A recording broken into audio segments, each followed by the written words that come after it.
Assalamualaikum warahmatullahi wabarakatuh. Alhamdulillahilladzi an'amana bi ni'matil iman wal islam. Asyhadu an la ilaha illallah wahdahu la syarikalah wa asyhadu anna Muhammadan abduhu wa rasuluh. Allahumma sholli ala Muhammad wa ala alihi wa sahbihi wa man tabi'ahum bi ihsanin ila yaumiddin. Amma ba'd.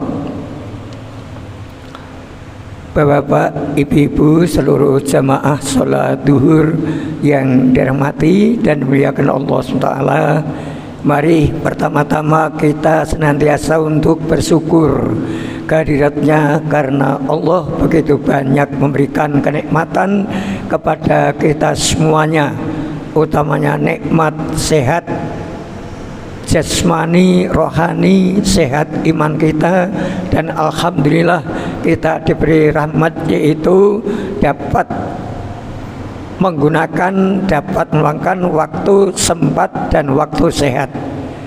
Dan alhamdulillah di siang hari ini kita dapat melaksanakan sholat duhur secara berjamaah di Masjid Raya Candi Lama ini. Mudah-mudahan Allah SWT memberikan rahmatnya kepada kita semuanya. Amin.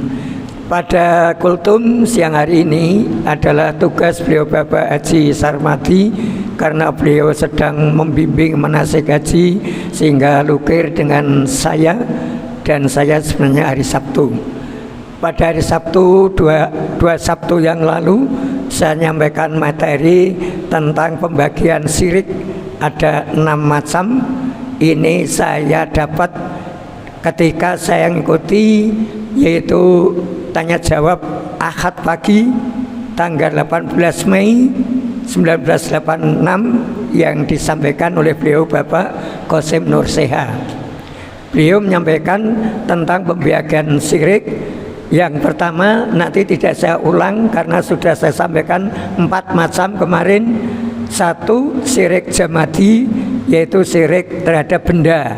Contoh akik mempunyai keajaiban dan lain sebagainya, atau benda yang lain yang dianggap punya keajaiban yang menandingi kekuatan Allah. 2, syirik nabati, syirik flora, yaitu tumbuh-tumbuhan. Dulu sudah saya sampaikan contohnya delingo pengle. Biasanya yang membawa seorang ibu kemana-mana cari itu dibawa, katanya biar selamat.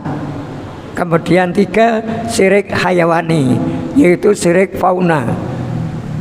Ketika orang mau bepergian, kemudian di tengah jalan bertemu dengan seekor ular yang melintas, kemudian orang itu tidak jadi pergi karena nanti tidak selamat.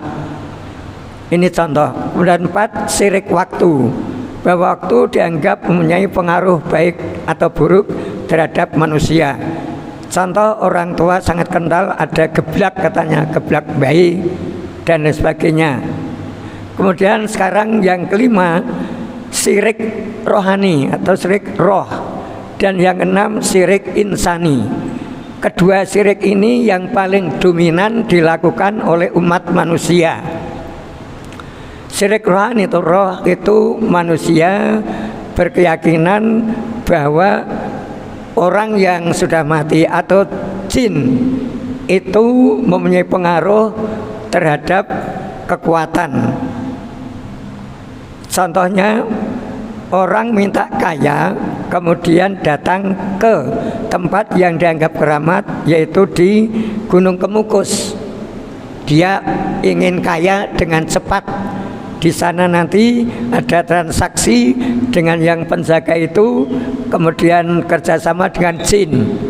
Ini syirik. Kemudian syirik insani, bahwa manusia dianggap keramat, baik ia masih hidup ataupun sudah mati, yaitu minta berkah.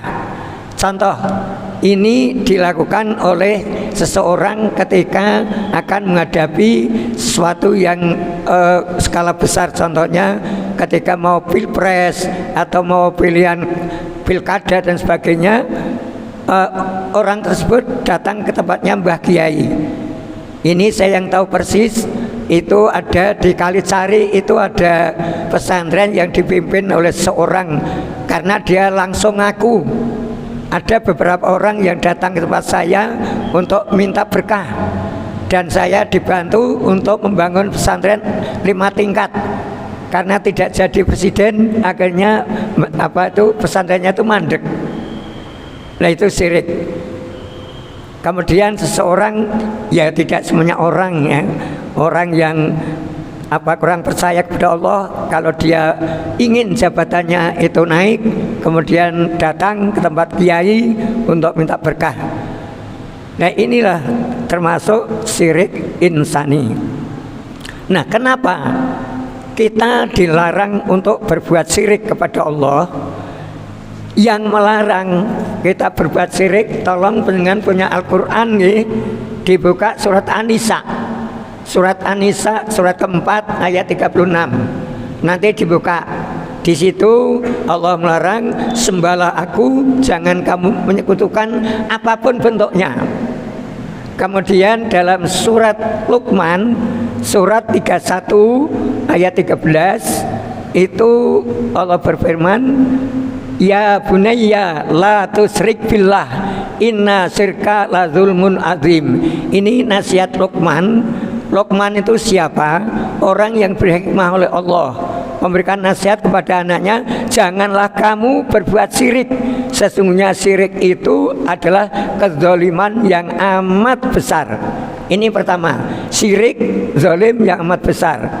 Kedua, mempersekutukan Allah, dosa besar yang tidak diampuni oleh Allah. Quran surat An-Nisa ayat 48 dan 116. Tolong Bapak-bapak pendengar yang punya Al-Quran terjemah, nanti dibuka.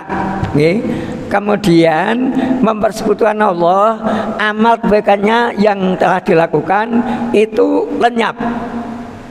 Quran surat Al-An'am surat ke-6 ayat 88. Kemudian akibat perbuatan syirik, syirik itu perbuatannya, musyrik itu orangnya. Orang yang melakukan syirik berarti dia musyrik. Jadi amalnya dihapus oleh Allah, amal kebaikannya selama dia hidup sampai mati, dan dia tidak bertobat. Dalam Quran surat 39, surat Az-Zumar ayat 65.